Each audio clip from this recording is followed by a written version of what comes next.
Welcome to The Creative Influencer, where we discuss all things creative with an emphasis on influencers.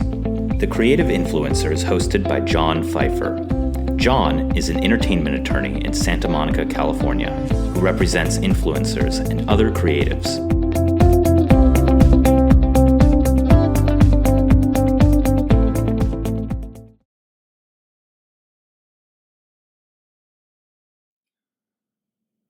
This is episode 3 of the 9th season of the Creative Influencer podcast. Today we interview Kasper Sierslev. Kasper is a marketing expert with over 20 years of experience working in-house, including as the head of creative at a large logistics shipping company. He has also built in-house creative agencies at several Fortune 500 companies and recently co-founded his own agency, ZITE. Kasper discusses how creativity is increasingly moving in-house for brands in their marketing, with more companies bringing creative work in-house rather than relying solely on external agencies because of their direct connections to their product and customers. He is also the author of the book Incredible, Under the Hood of In-House Creativity. Kasper discusses the advantages of various platforms, effectiveness of LinkedIn for thought leadership, TikTok for certain products, the potential for long-form content on platforms like TikTok. And when the discussion turns to AI, Kasper believes that artificial intelligence will help creativity by raising the bottom and inspiring new ideas, but that human creation and selection of the best ideas will remain crucial. Enjoy.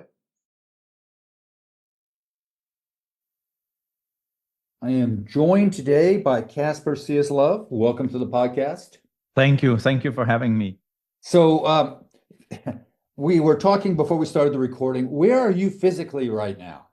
Right now, I'm in, I would say sunny, but it's actually really dark. Copenhagen, Denmark, Scandinavia, up north in Europe, where it's cold, rainy, dark right now.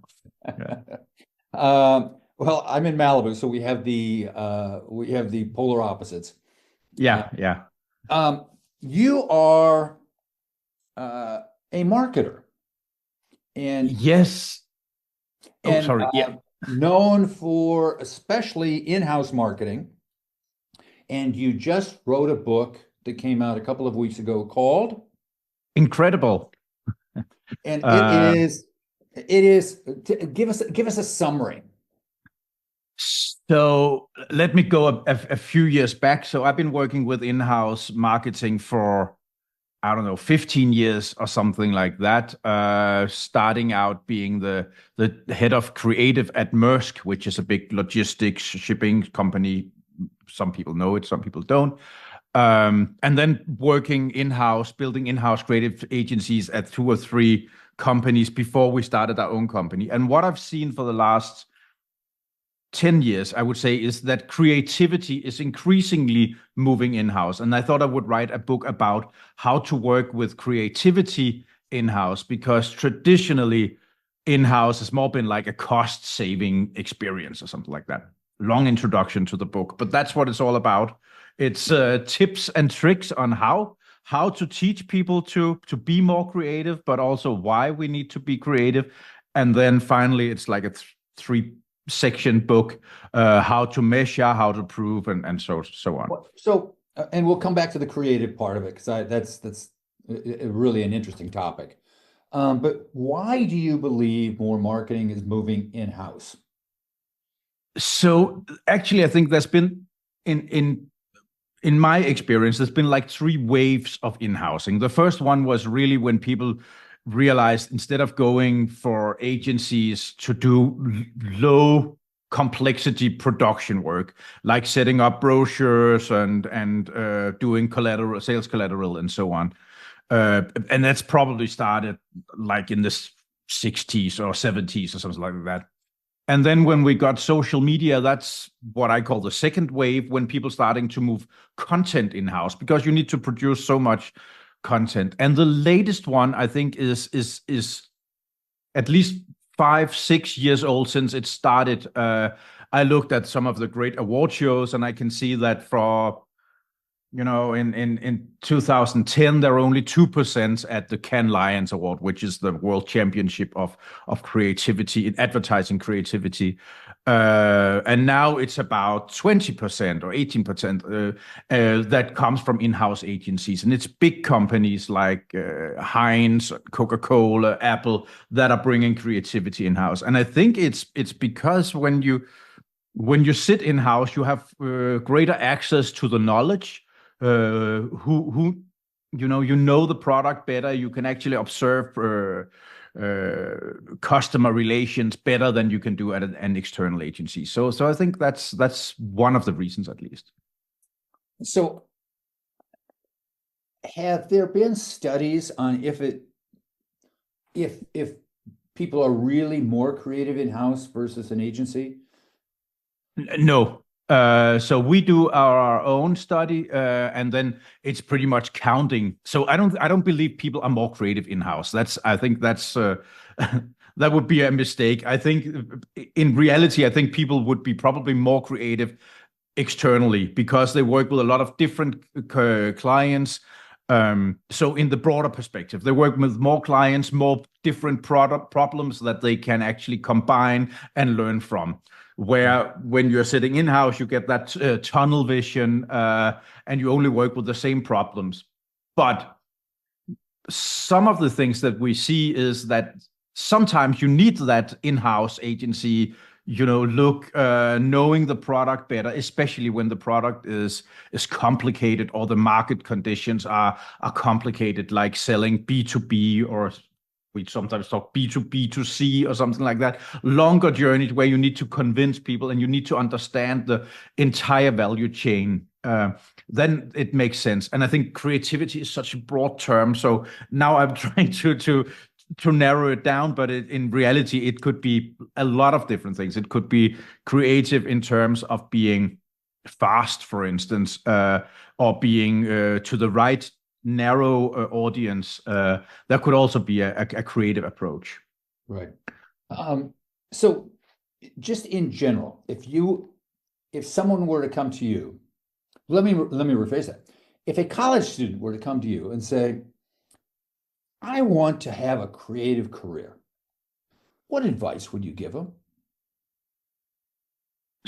So I would say go to an agency as a starting point, because I think you learn faster there. That being said, I was just at a conference a couple of weeks ago in London talking about in-house, and people say it's like counting dog years when you build an in-house agency, because you produce so much, the timelines are way shorter. We do a big study. We surveyed approximately 1,000 people across US, UK, Europe, and of course Nordics, where I'm from, in the spring. And we could see that in-house agencies, they get approximately 250 to 500 briefs every year, where external agencies, they work with 50 briefs probably in general. And of course, it's comparing apples to bananas or something like that. So a brief is not a brief, but still we can see that in-house agencies are busier. They're working with more briefs every day. But if I was a college student and I wanted to go out, I would go out and try to work with some of the best right now, and try to do get so much experience under the skin. But what we see, no, sorry, no, go ahead. No, go ahead.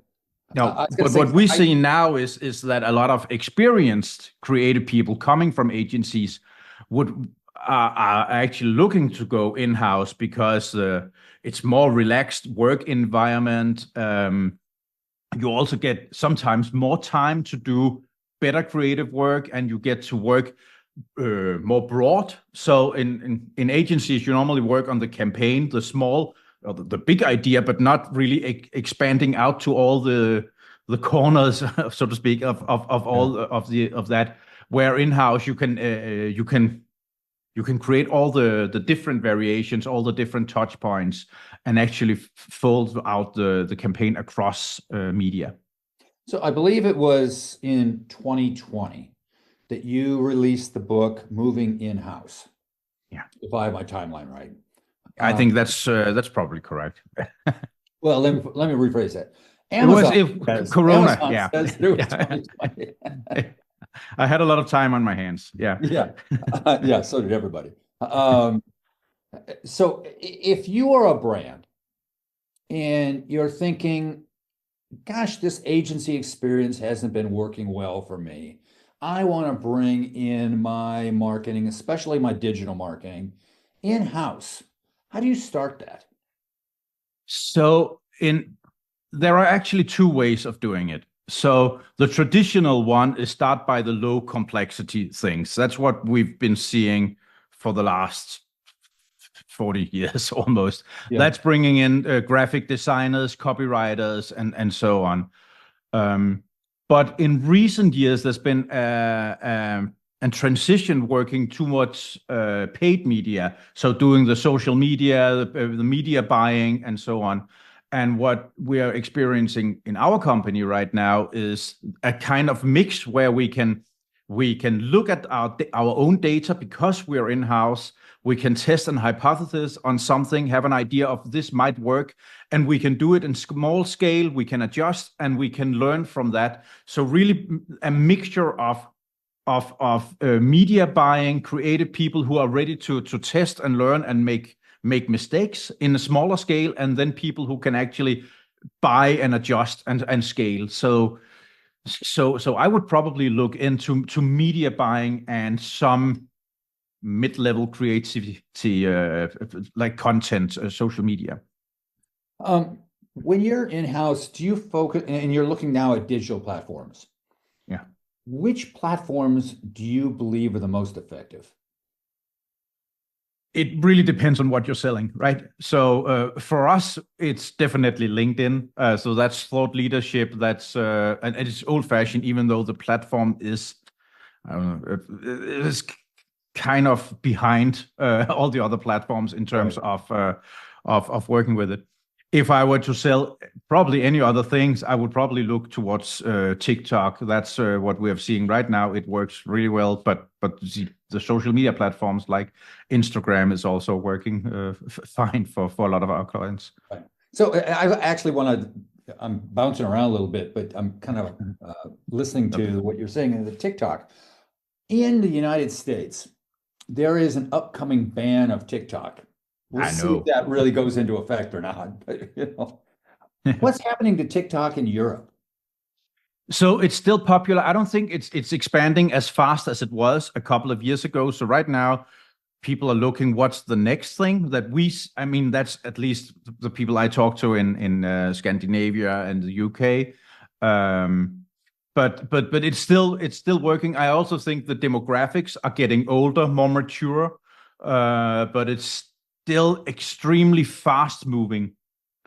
That said, what I've seen in terms of content is that long form content, a couple of years back, we were told you have to have the action within the first 2.4 seconds. Then it was down to 2 seconds. Then it's 1 second and so on. And that's still very much the case for TikTok. But at the moment we're seeing, I think Volvo released an ad a couple of weeks back that was like 3 minutes long and a long story form, like a movie, and that went viral, for instance. So at the moment, I think actually longer forms, more storytelling is I wouldn't say on its way back, but just that it's just interesting right now where it's going because it's all been so snappy, so short, so superficial in a way, right? Well, you can't tell a great story in 10 seconds. No. It's a one-liner. So you were saying everybody's looking for the next thing. Any idea what the next thing is? No. And then maybe a bit, because what I also teach at the Danish School of Advertising. And what we're talking a lot about with I teach one night, and then we have guest teachers coming in.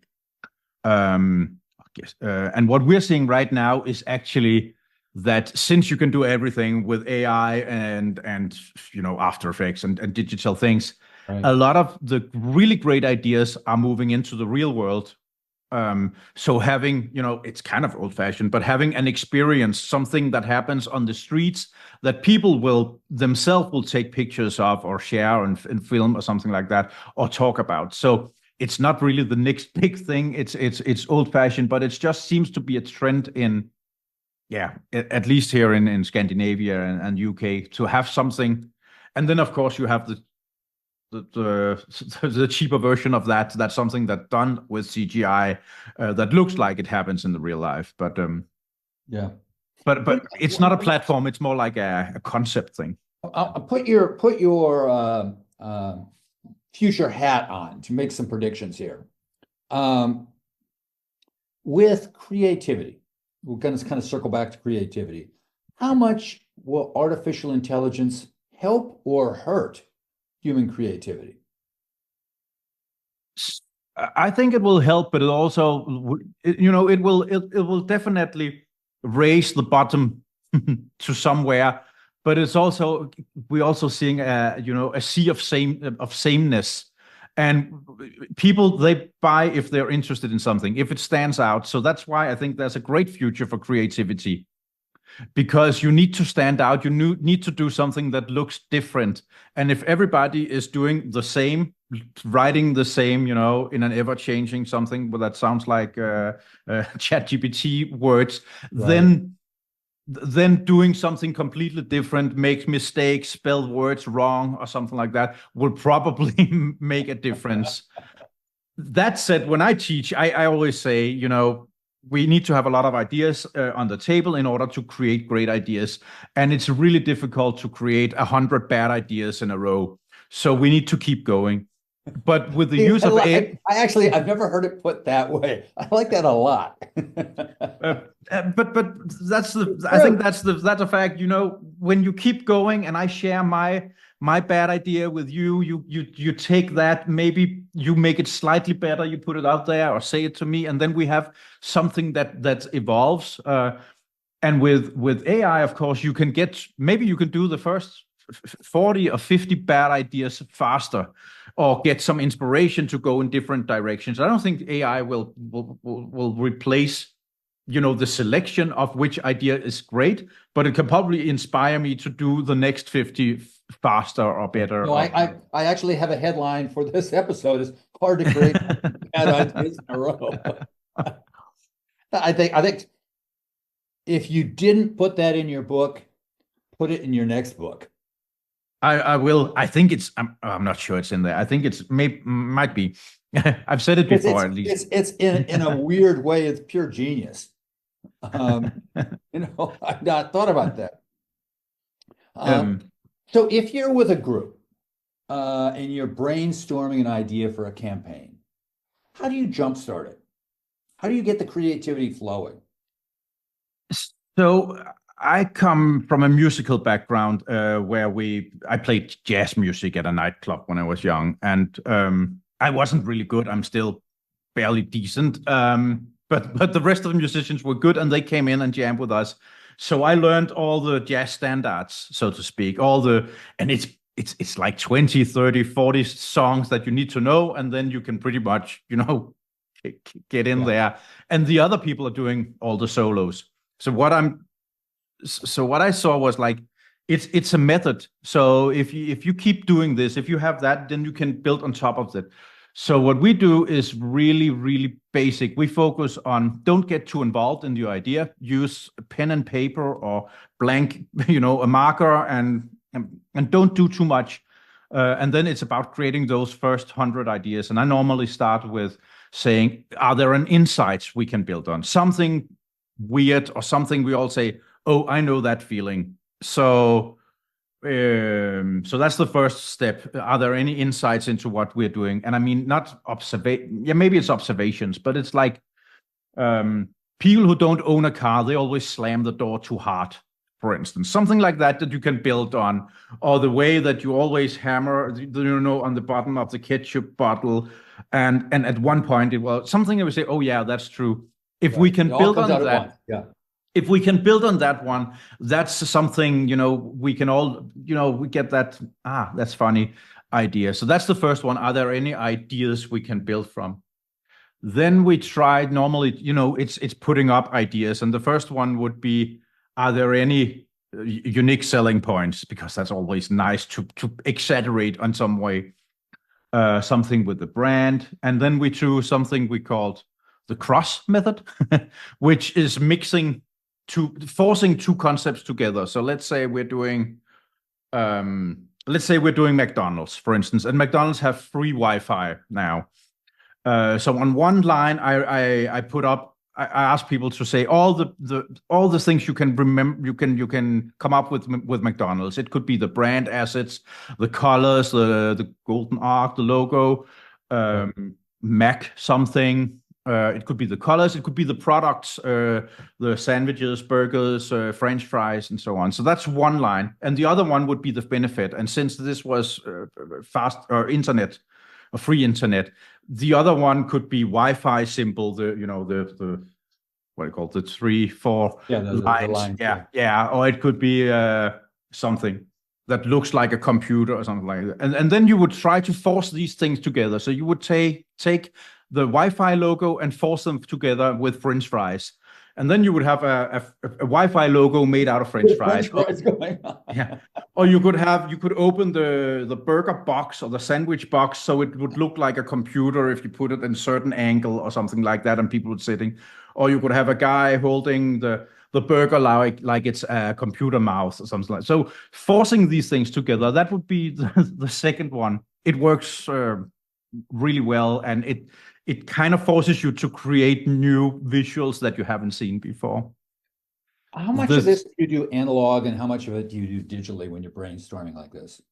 Right now we are analog, so that's pretty much. Maybe we prepare a bit before and ask people, but this works really well analog with black, paper and so on before, because I've seen that people, they're more used to sitting behind their computer, and then they get involved in their idea. So, I mean, you can make everything look great and like an ad if you put enough effort and AI and tools into it. But if an idea is great with a bad drawing on a wall, then it will also be great later. So I'm really, really trying to be analog and old-fashioned at this stage. Next, we will probably go through some kind of. I'm sorry, I'm just talking, but no. This is fascinating stuff. Go ahead. Then we'll probably go through some kind of journey. So let's say we're doing internal communications or employer branding or something like that. Then we would start by saying, what's the journey from people coming into work in the morning? They get up in the morning, they get into the car, they have their coffee with them. Could we do something with the coffee cup? Could we do something they're listening to on the way to work? What about their parking spot? Could we do something funny on the parking spot? Could we do something in the doorways that open, in the reception, in the staircase when they turn on their computer?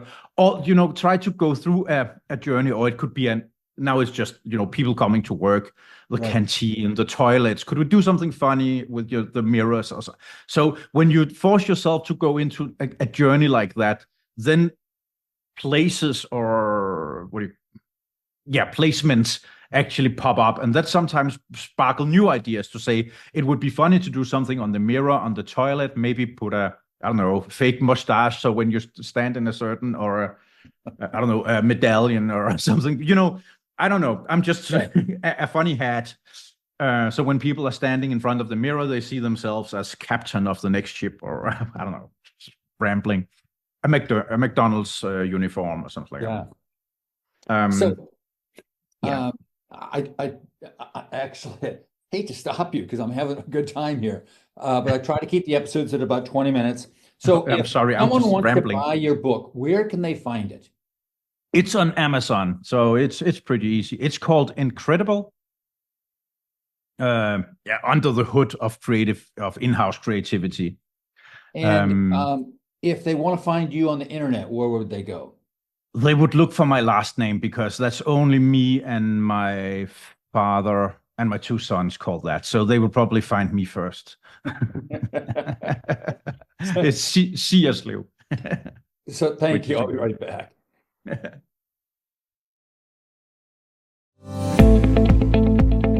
That's it for this time. If you enjoyed our podcast, please write a review on iTunes and tell your friends to subscribe. If you have any questions about influencers or suggestions for future episodes, email them to John at Pfeiffer@pfeifferlaw.com. Thank you for listening.